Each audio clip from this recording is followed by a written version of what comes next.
पूर्व मुख्यमंत्री दिग्विजय सिंह का बयान छिंदवाड़ा घटना पर बोले दिग्विजय सिंह, कोलड्रिप दवा से कई बच्चों की जान चली गई। 2 सितंबर से लगातार हालत बिगड़ रही है, लेकिन 2 अक्टूबर को स्वास्थ्य मंत्री ने दवा को क्लीन चिट दी। क्या स्वास्थ्य मंत्री का इस्तीफा नहीं होना चाहिए? दिग्विजय सिंह ने सरकार से पूछे सवाल। क्या प्रभारी मंत्री जिला कलेक्टर को ने कभी बैठक की? 2 सितंबर को पहली हुई मौत 1 महीना सरकार को समझाने में क्यों लगा? केंद्रीय स्वास्थ्य मंत्री ने भी पूछा सवाल। Drug controller general of India को 9% कंपनियों का ही निरीक्षण क्यों? 100% क्यों नहीं हुआ? 36% फेल हुआ, फिर भी बिक्री क्यों बंद नहीं हुई?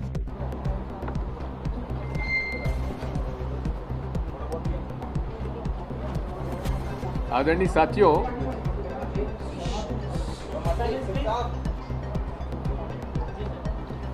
साथियों, जो 2 सितंबर 2025 से लेकर जो एक घटनाक्रम चला छिंदवाड़ा के परासिया अस्पताल में, जहां कोलड्रिप कफ सिरप के कारण बच्चों को वो दवाई दी गई जिसमें कि डायएथिलीन ग्लाइकोल, जो कि 0.1% से ज्यादा नहीं होना चाहिए, 0.1%, वो दवाई दी जा रही थी। और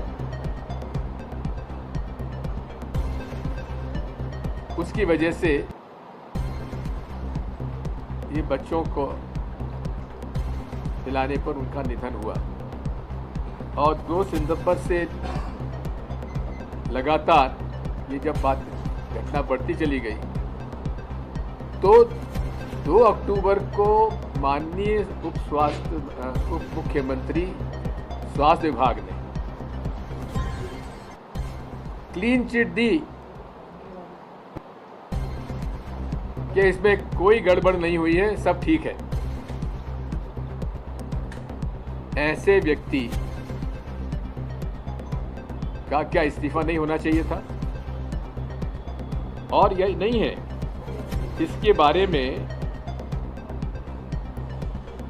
2022 और दिसंबर 2022 और 2023 में हिंदुस्तान में बनी डायथिलीन ग्लाइकोल DEG का DOK-1 मैक्स, जो मैरियन बायोटेक के कारण समरकंद उज्बेकिस्तान में 18 बच्चे मरे थे, और उसकी जानकारी देश के हेल्थ मिनिस्ट्री में थी। अब बात यह है, ये मेरे पास जो यहाँ बैठे हुए हैं श्री राजेंद्र दुबे, ये मध्य प्रदेश के हमारे पूर्व अध्यक्ष, हमारे पब्लिक सर्विस कमीशन विनय दुबे के भतीजे हैं और पब्लिक हेल्थ कंसल्टेंट रहे हैं, एक्सपर्ट हैं। और इन्होंने केंद्र सरकार, जब यूपीए सरकार थी, उन्होंने नेशनल हेल्थ मिशन लॉन्च किया था। उस नेशनल हेल्थ मिशन के अंतर्गत ये United Nations office project and services में काम करते थे, और केंद्र सरकार ने इनको कंसल्टेंट के रूप में दिया था। 2007 के बाद नेशनल हेल्थ मिशन के लॉन्च होने के बाद मध्य प्रदेश सरकार ने 2007 से लेकर 2013 तक United Nations office of project and services के कंसल्टेंट के रूप में राजेंद्र दुबे जी को यहाँ पोस्टिंग भोपाल में की। तब से हमसे ये परिचित है। और नेशनल हेल्थ मिशन के अंतर्गत ये नियम बनाया गया था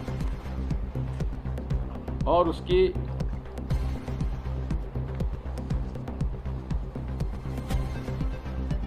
अन्य प्रांतों ने जो हेल्थ मिनिस्ट्रीज थी उन्होंने तो पहले जो प्रस्तावित कमेटियां होनी चाहिए इन सारी बातों पर ध्यान देने के लिए वो तो पहले बन गए थे, लेकिन उसी नेशनल हेल्थ मिशन के सुझाव के अंतर्गत मध्य प्रदेश सरकार के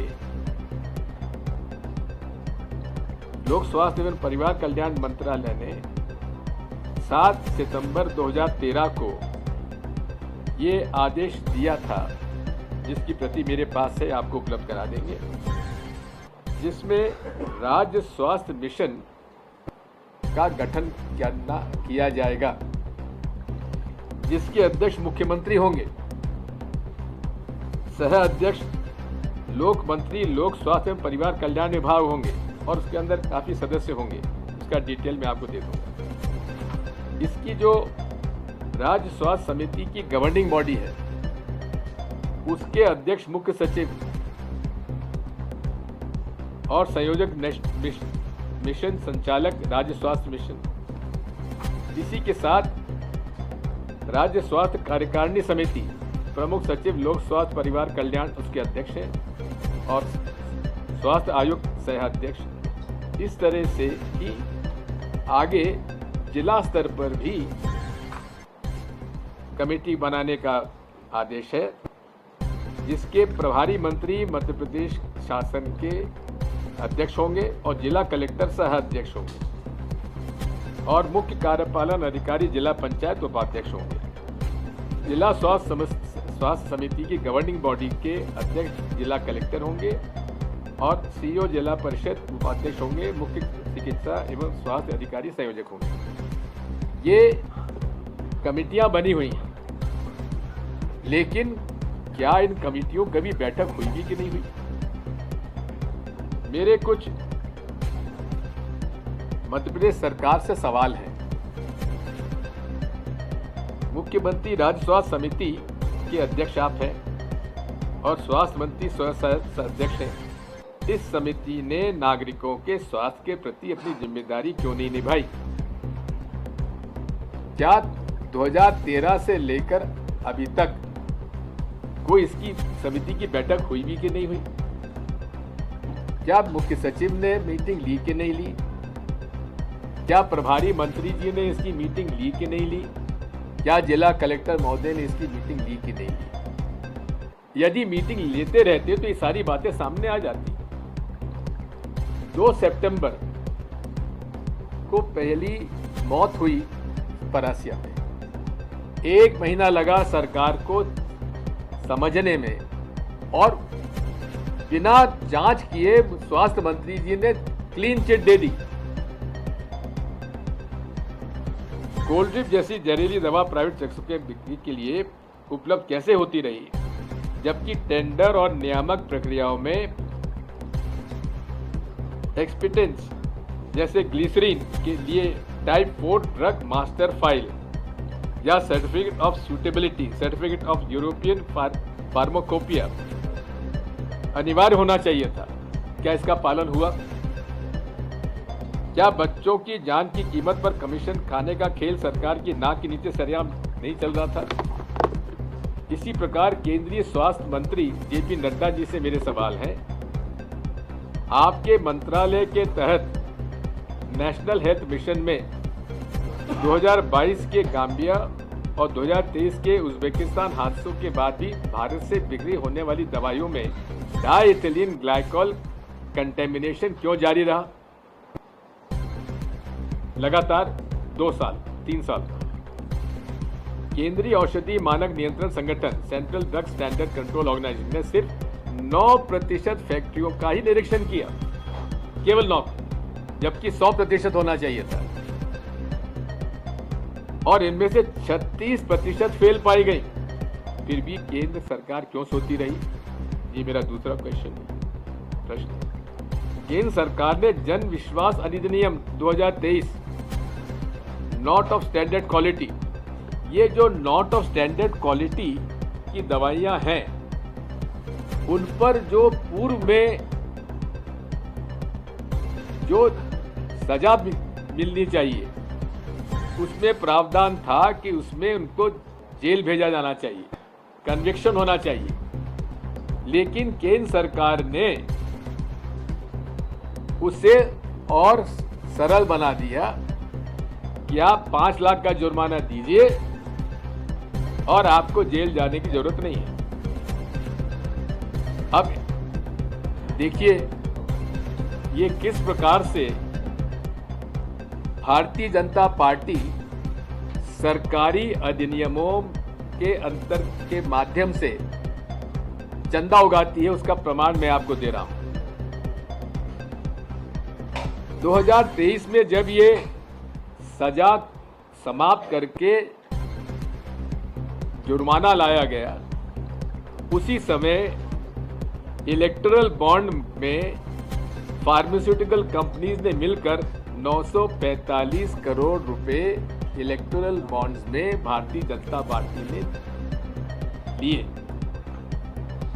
ये कब लिए भाई? इस हाथ से ले, उस हाथ से दे। बात वही है कि जहां आपको और सजा कठोर बनाना चाहिए, वहां आपने उसको और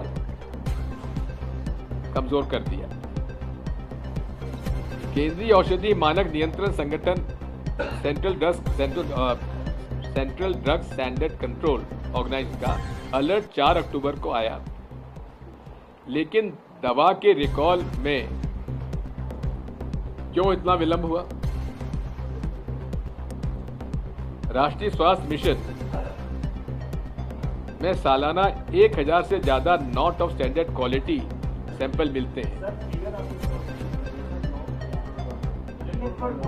इलेक्ट्रल बॉन्ड का फिगर 945 करोड़, 945 करोड़, जी हाँ, जो इलेक्ट्रल बॉन्ड आए थे। इसके बाद जन औषधि केंद्रों में नकली दवाएं पकड़ी गई, फिर भी क्वालिटी फर्स्ट प्रोक्योरमेंट मॉडल क्यों नहीं अपनाया गया? फिर भी उन पर कार्रवाई नहीं हुई। नकली दवाई बनाओ, लोगों को मारो और हमें चंदा दो। भाजपा का ये कार्य करने का तरीका है। भारतीय जनता पार्टी की फार्मा फंडिंग के कारण नियामक संस्थाओं को अपना कार्य नहीं करने दिया जा रहा है। जो नियामक संस्थाएं हैं, जिनके बारे में स्वास्थ्य केंद्र मंत्री और मुख्यमंत्री, राज्यों के मुख्यमंत्री, वो बैठक ले रहे हैं कि नहीं ले रहे हैं? ले रहे हैं तो कब बैठक हुई, उसमें क्या निर्णय हुआ, बताएं। WHO के अनुमान के अनुसार 10 से 25% दवाएं स्पूरियस, फेक या नॉट ऑफ स्टैंडर्ड क्वालिटी होने से सरकारी कोष को सालाना 52,000 करोड़ रुपए का नुकसान क्या नहीं हो रहा है?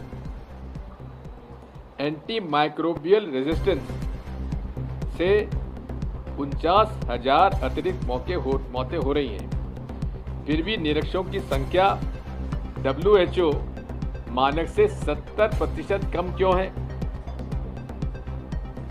सरकार 1 दशक से भी पर्याप्त निरीक्षक की भर्ती क्यों नहीं कर रही है? मध्य प्रदेश में एक भी टेस्टिंग लैब नहीं है, सब टेस्टिंग प्राइवेट लैब में हो रहा है। ये क्या कारण है? क्या उसमें आवश्यकता नहीं थी? अब हमारा मुख्य सचिव जी सवाल है। राज्य मुख्य सचिव राज्य स्थायी समिति की स्वास्थ्य समिति की गवर्निंग बॉडी के अध्यक्ष हैं।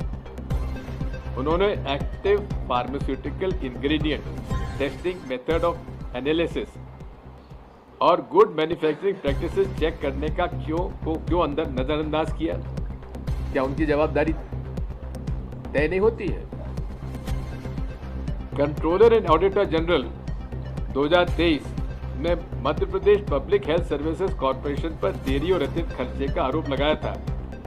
फिर भी मुख्य सचिव जी ने इस पर कोई कार्रवाई की कि नहीं की? ये सवाल तथ्यों पर आधारित हैं। तमिलनाडु ड्रग्स कंट्रोल डिपार्टमेंट की रिपोर्ट 3 अक्टूबर, केंद्रीय औषधि मानक नियंत्रण कंट्रोल सर्कुलर 4 अक्टूबर, autopsy report government medical college Nagpur और नियंत्रक एवं महालेखा परीक्षक ऑडिट से साबित होता है कि जिस तरह जहरीली सिरप का व्यवसाय कमीशन खोरी के कारण चलता रहा। अब अमूमन तौर पर ये निर्देश है हर ड्रग इंस्पेक्टर को फार्मास्यूटिकल कंपनी के बनाई हुई दवा के हर बैच के एक टेस्ट सैंपल कराना चाहिए। क्या टेस्ट सैंपलिंग हो रही है? अगर हुई है तो कब कब हुई है, कितनी हुई है, कितनी प्रतिशत हुई, उसकी जानकारी होना चाहिए।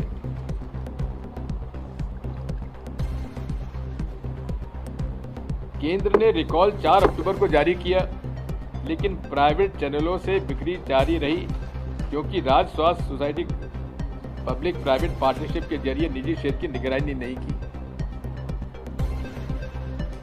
नेशनल हेल्थ मिशन के तहत केंद्र 60% फंडिंग देता है।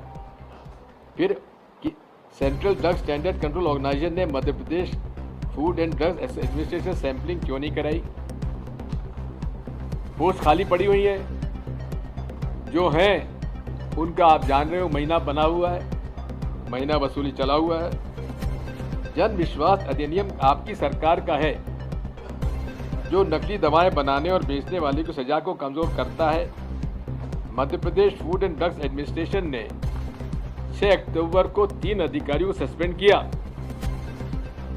लेकिन मुख्य सचिव ने तीनों नौकरशाहों पर अभी तक कार्रवाई आगे की क्यों नहीं की? क्या इन पर कोई कानूनी जुर्म नहीं बनता? जिन भारतीय जनता पार्टी ने फार्मास्यूटिकल कंपनीज से भारतीय जनता पार्टी ने 945 करोड़ रुपए चंदा लिया है, उसमें से 35 फर्म ऐसी थी जिनकी दवाओं की गुणवत्ता निर्धारित मापदंडों पर खरी नहीं पाई गई। ऐसी कंपनियों ने चंदा दो धंधा लो का क्रूर खेल किया, उनको सबको उन्होंने रेगुलेट कर दिया। जन विश्वास अधिनियम के बाद not of standard quality alert 94 तक पहुंच गए। मतलब जो सब स्टैंडर्ड दवाइयाँ जो पहले केवल 30-35 फर्म मिलते थे, अब वो 94 हो गए हैं। यानी कि खूब सब स्टैंडर्ड दवाइयाँ बनाओ, कोई तुम्हें नहीं पूछेगा, तुम्हें कोई जेल नहीं भेजेगा। 5 लाख तुम जुर्माना कर देना, जमा कर देना, हम और भाजपा के और इलेक्ट्रल बॉन्ड में 2-4 करोड़ 5 करोड़ डाल देना, काम चल जाएगा। इस पूरे प्रकरण पर मैंने मांग किया है माननीय प्रधानमंत्री जी से कि वे इसकी स्पेशल इन्वेस्टिगेटिव टीम बनाए under the scrutiny of a supreme court sitting जज के माध्यम से इसकी जांच होना चाहिए। अभी कुछ दिन पहले ही, अभी आज के ही अखबार में ये खबर आई है कि लगभग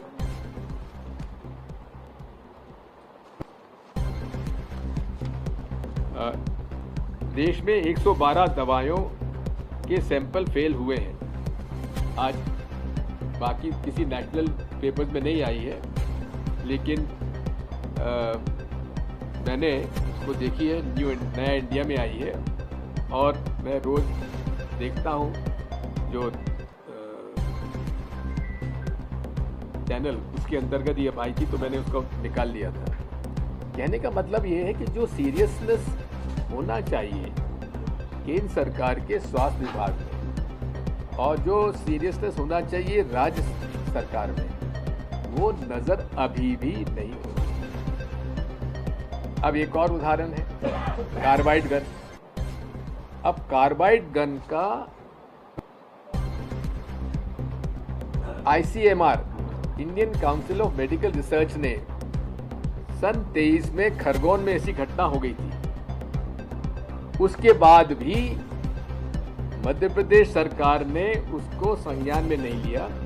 ICMR के क्लियर कट डायरेक्शंस के बाद भी कार्बाइड गन पर क्यों रोक नहीं लगाई गई, जिसकी वजह से सैकड़ों हमारे बच्चों की आंखें चली रही। ये बात असल में इसलिए मैंने प्रेस कॉन्फ्रेंस की है कि किस तरह से ये भारत के और मध्य प्रदेश की सरकार डबल इंजन सरकारें काम कर रही हैं, इनको किसी की चिंता नहीं है। चाहे मरे चाहे डूबे, इनको आप चंदा देते रहिए, आपका सारा जुर्म माफ है। तुम अगर कानून में भी परिवर्तन चाहते हो तो लाओ, इलेक्टोरल बॉन्ड में पैसा दो और तुम्हें किसी को जेल भी नहीं होगी और 2-5 लाख रुपए तुम्हारा जुर्माना होगी, हम छोड़ देंगे। ये मैं तथ्यों के आधार पर, रिसर्च के आधार पर मैं कह रहा हूँ। और मैं भाई हमारे पुत्र समान राजेंद्र दुबे को मैं धन्यवाद दूंगा, जिन्होंने रिसर्च कर मुझे तथ्य दिए जो मैं आपके सामने प्रस्तुत कर रहा हूँ। प्रधानमंत्री जी को मैंने जो आज पत्र लिखा है, मैंने अपने सोशल मीडिया पर और मेरी वेबसाइट पर डाल दिया है, आप उसको एक्सेस कर सकते हैं। धन्यवाद। राज्य स्तर पर ऐसे प्रतिबंधात्मक आदेश पहले भी जारी हुए, जबकि आपने बताया कि आईसीएमआर गाइडलाइंस थी 2023 की घटना के बाद। क्या इसमें राज्य सरकार की भी गलती की समय रहते? अरे बिल्कुल है श्रीमान, इसीलिए तो मैं कह रहा हूँ कि अगर वो यही समिति जो है, जो राज्य स्तर पे देखना चाहिए, आईसीएमआर के क्लियर डायरेक्शन का उन्होंने क्यों पालन नहीं किया? क्या सोते रहे आप, जिसकी वजह से बच्चों की आंखें चली गई?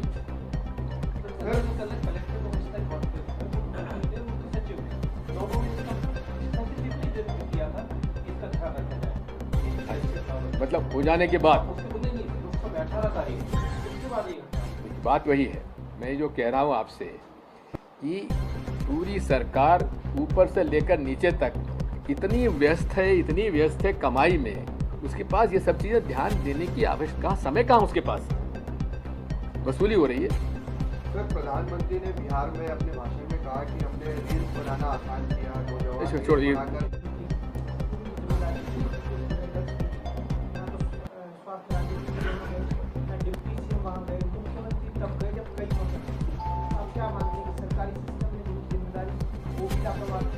मुख्यमंत्री से लेकर ड्रग इंस्पेक्टर सबकी जवाबदारी इसके अंदर है।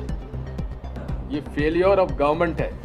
और कोई दूसरी देश होता, प्रदेश होता और दूसरी सरकार होती तो इस्तीफा हो गया होता मुख्यमंत्री और स्वास्थ्य मंत्री का। सर, लेकिन गवर्नमेंट मंत्री या सीएम इन लोगों ने, उनका ये कहना था जहां ये मैन्युफैक्चर्ड हुई थी तब उस गवर्नमेंट की जिम्मेदारी। अरे जिम्मेदारी उनकी तो थी, लेकिन आपका जो ड्रग कंट्रोलर क्या कर रहा था, ड्रग इंस्पेक्टर क्या कर रहा था कि जो लगातार मौतें हो रही हैं और उसका टेस्टिंग क्यों नहीं हुआ? 2 सितंबर से लेकर 2-3 अक्टूबर तक बच्चे मरते रहे, आप क्या सो रहे थे? जो दूसरे स्टेट से दवाएं प्रदेश में आती हैं, उनकी रैंडम सैंपलिंग की जाती है। 2 बैच की दवा आ रही है तो सारी दवाओं की टेस्टिंग नहीं होती है। ऐसे में कौन सी दवा? बिल्कुल ऐसा है। सुनिए, जो फार्मास्यूटिकल कंपनीज यहाँ पे दवा बना रहे हैं उनकी टेस्टिंग होनी ही चाहिए, और जो बाहर से आती हैं उनका भी रेगुलर टेस्टिंग होना चाहिए।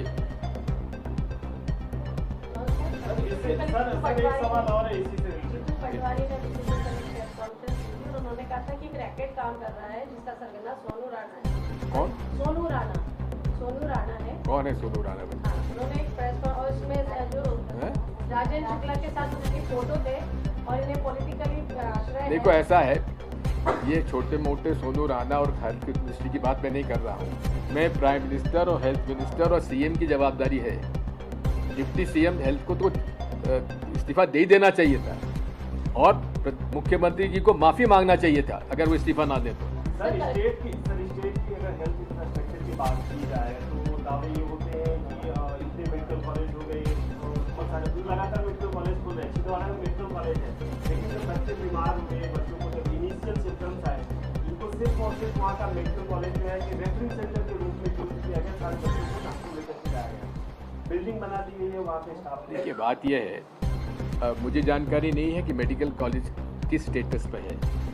कोई भी नया मेडिकल कॉलेज खुलता है उसके कंप्लीशन में, फुल कंप्लीशन में उसके लिए उसकी निर्धारित मापदंड है, निर्धारित प्रक्रिया है, उसके बाद ही उसको मेडिकल कॉलेज को शुरू करने का अधिकार मिलता है। इसलिए मुझे नहीं मालूम है कि छिंदवाड़ा के मेडिकल कॉलेज का स्टेटस क्या है। सर आप कार्रवाई करने के बारे में बात कर रहे हैं, जब सभी जन जीत गई दिवाली जीत गया, क्या तमाम सर्जिकल आइटम्स की लगातार सरकारी सिस्टम में हमारे फार्मेसी में हर प्राइवेट संस्थान सरकारी सिस्टम में क्यों है, सरकारी दवाएं देखिए बात यह है, जो मेडिकल कॉलेजेस हैं वहाँ फार्मेसी कॉलेजेस में तो शायद टेस्टिंग लैब होना चाहिए, है कि नहीं वो उसकी बाध्यता है कि मैं नहीं जानता।